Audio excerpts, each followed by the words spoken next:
উপস্থিত হয়েছেন বিদায় জানার জন্য। আমি আপনাদের প্রতি কৃতজ্ঞতা জানাই। সেই সাথে আমার আব্বু অনেকদিন এখানে ব্যবসায়ী ছিলেন এবং আপনাদের অনেকের সাথেই আব্বুর পরিচয় ছিল রাজনৈতিক ভাবে এবং সামাজিক ভাবে। আমার আব্বু যদি কোনো কারণে আপনাদের মনে কোনো কষ্ট দিয়ে থাকে, আজকে এই বিদায় বেলায় আমার আব্বুকে আপনারা ক্ষমা করে দিবেন। ইনশাআল্লাহ ক্ষমা করে দিন। আমার আব্বু স্পষ্টবাদী মানুষ ছিলেন। অনেক সময় হয়তো কথায় কারো আপনারা মনে কষ্ট পেয়ে থাকতে পারেন।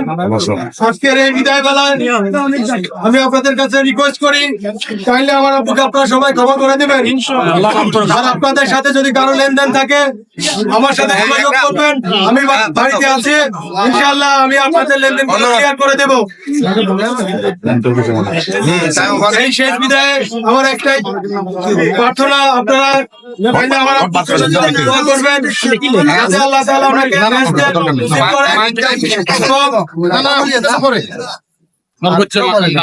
এবং জান্নাতের সর্বোচ্চ মাকাম যেন দান করেন।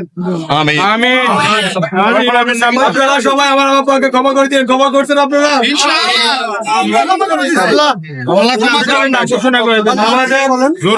আমাকে সিএমএইচে থাকতে বলে গিয়েছিলেন কে ওনার জানাজা পড়াবেন। আমাদের খতিব সাহেব নিজাম সাহেব উনি আব্বুর নামাজ জানাজাটা পড়াবেন। আমি এখন ওনার কাছে মাইক্রোফোনটা দিয়ে দিচ্ছি।